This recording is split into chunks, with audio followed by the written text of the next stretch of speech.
নমস্কার বন্ধুরা, আশা করছি সকলেই খুব ভালো আছো। এখন রাত্রিবেলা আমি আর মাম্মাম রেডি হয়ে নিয়েছি। আমরা যাব একটা অনুষ্ঠান বাড়িতে, একটা জন্মদিন বাড়ি নেমন্তন্ন আছে, সেই জন্য রেডি হয়ে নিয়েছি। চলো যাওয়া যাক। তো এখন আমরা চলে এসেছি অনুষ্ঠান বাড়িতে। আজকে এখানে একটা জন্মদিনের অনুষ্ঠান আছে, সেই জন্যই আমাদের আসা। তো সবার প্রথমেই এই বাড়িতে মানে একটা দিদিভাইয়ের বাড়িতে এসেছি আমরা। তো সেখানে এসে তোমাদেরকে আগে ভগবানটা দর্শন করিয়ে দিই। দিদিভাইরা কিন্তু ইসকনের ভক্ত, আর এখানে দিদিভাইয়ের ভগবান আছে, দেখো খুব সুন্দর। দিদিভাই কিন্তু এই ভিডিওগুলো খুব সুন্দরভাবে ছাড়ে, ওনার একটা ছোট্ট চ্যানেল আছে সেখানে। তো এসেই আমাদেরকে প্রথমে দিয়ে দিয়েছে দিদিভাইয়ের হাতে তৈরি করা মোমো। মোমোগুলো খুবই সুন্দর, বড় বড় সাইজের। দিদিভাই কিন্তু নিজে হাতে তৈরি করেছে। আর একের পর এক খাবার আসছে। মোমো খাওয়ার পরেই কিন্তু দিদিভাই নিয়ে চলে এসেছি এক বস্তা ফুচকা, আর এটাও কিন্তু দিদিভাই নিজের হাতে তৈরি করেছে। দিদিভাই কিন্তু হরেক রকমের রান্না করতে পারে, আর রান্নার রেসিপিগুলোও কিন্তু মাঝে মাঝে দিদিভাই নিজের চ্যানেলে মানে ছাড়ে, আপলোড করে। তো এখানে দেখো একদম মানে অনুষ্ঠান বাড়ি বা বিয়ে বাড়ি বা বলো রাস্তায় যখন ফুচকা খাই আমরা, সেই রকমই পুরো ফুচকা বাড়িতে দিদিভাই অ্যারেঞ্জমেন্ট করেছে। এক জায়গায় আছে জল, এক জায়গায় আছে আলু মানে মাখা, আর দিদিভাই কিন্তু একদম দোকানের মতোই আমাদেরকে মানে পরিবেশন করছে। দিদিভাই নিজে ফুচকা দিচ্ছে, আর মানে আমরা চারিপাশে দাঁড়িয়ে আছি। এদিকে মাম্মাম দাঁড়িয়ে আছে, অপর দিকে আছে তোমাদের দাদা ভাই, এখানে আছে আমি, আরও কয়েকজন দাঁড়িয়ে আছে। সবাইকে কিন্তু খুব সুন্দরভাবে দিদিভাই ফুচকা সার্ভ করছে। আর ফুচকাগুলো কিন্তু খেতে সত্যি খুব সুন্দর ছিল। প্রত্যেক কটা ফুচকা আমরা ফুলো ফুলো আর পুরো মুচমুচে ছিল, খেতেও কিন্তু ছিল পুরো দারুণ। তো এখানে ফুচকা খাওয়ার পরে জন্মদিনের স্পেশাল কেকটা খাবো না, সেই জন্য দিদিভাই আবার দিয়ে দিল কেক। আর কেকটাও কিন্তু দিদিভাই নিজের হাতে তৈরি করেছে, খুব সুন্দর কেক। আমি তো কেক করতেই পারি না, তাই দিদিভাইয়ের কাছে কিন্তু পরে রেসিপিটা নেব, সেটাই বললাম যে পরে কিন্তু আমার রেসিপিটা দেবেন।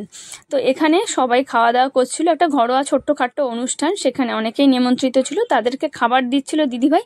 তার সাথে সাথে আমাদের সাথেও কিন্তু কথা বলছিলেন। আর এই যে দিদিভাইয়ের স্পেশাল বিরিয়ানি যেখানে ছিল এঁচড় দিয়ে বিরিয়ানি, খুব সুন্দর একটা বিরিয়ানি তৈরি করেছে দিদিভাই।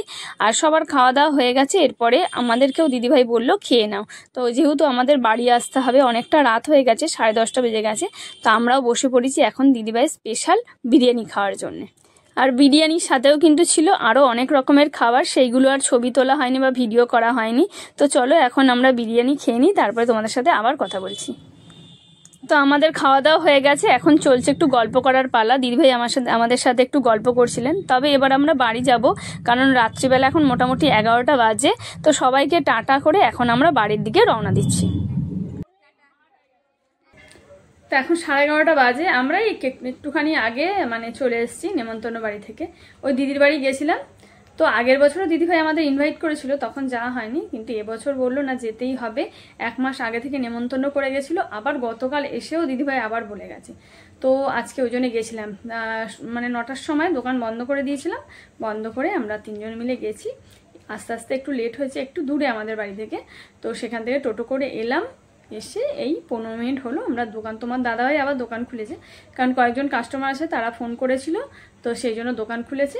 যদিও আমাদের 11টায় তো দোকান বন্ধ হয় না, সেই জন্য ওই 12টায় বন্ধ হয় বলে। তো তোমাদের দাদাভাই বললো তাহলে একটু খুলি, যেহেতু আমাদের ঘরের সাথেই দোকান, তো সেই জন্য কোনো প্রবলেম নেই, তাই বলে একটুখানি খুলি, তোমরা ঘরে চলে যাও। তা আমি আর মাম্মাম চলে এসেছি ঘরে। আর মিতু এখনও খাঁচা থেকে বেরোয়নি। আমি এসে ওকে খাঁচা খুলে দিয়েছি, কিন্তু ও খাঁচা থেকে বেরোচ্ছে না, ঘুমিয়েছিল। আর যাওয়ার সময় এত চিৎকার করেছে, ওকে না কোনো জায়গায় এখন মানে রেখে আর যেতে ভালো লাগে না। আমরা ওখানে গিয়েও বলছি মিতু কী করছে, মিতু কী করছে। তারপরে দিদিভাইও বলছিল যে মিতু কী করছে। তো এমন অবস্থায় এখন মনে বেরোবে। কি মা, আসো আসো। তো দিদিভাইয়ের বাড়িতে গিয়ে খুব ভালো লেগেছে। দিদিভাই এত সুন্দর রান্না বান্না করেছে, আর সবই কিন্তু নিরামিষ। দিদিভাইরা একদম মানে ইসকনের ভক্ত, তো ওরা সব কিছুই নিরামিষ খায়। তো খুব সুন্দর খাবার দাবার করেছে, খুব ভালো লেগেছে খেতে।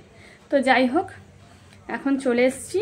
এখন ড্রেসও চেঞ্জ করিনি, আজকে অনেক দিন পর আমি শাড়ি পরলাম, এই যে।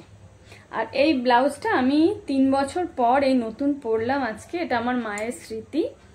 আজকে ব্লাউজটা বের করে তখনই মানে মাম্মামকে বলছিলাম, মাম্মাম এটা দিদুনের শেষ মানে স্মৃতি, দিদুন এটা কিনে দিয়েছিল, মানে আমার মা আমাকে কিনে দিয়েছিল। তো এই ব্লাউজটা আজকে পরেছি, খুবই ভালো লাগছে। তো অনেকদিন পর শাড়ি পরেছি, কেমন লাগছে আমি অবশ্যই বলো। শাড়ি তো খুব একটা পরা হয় না, মানে অনেক দিন পর পর কোনো অনুষ্ঠান থাকলে তখন পরা হয়। তো চলো বন্ধুরা, আজকের ভিডিওটা এখানেই শেষ করছি। ভিডিওটা কেমন লাগলো অবশ্যই জানিও। ভালো থেকো, সুস্থ থেকো তোমরা। আবারও দেখা হবে একটা নতুন ভিডিওতে। টাটা, গুড নাইট সবাইকে।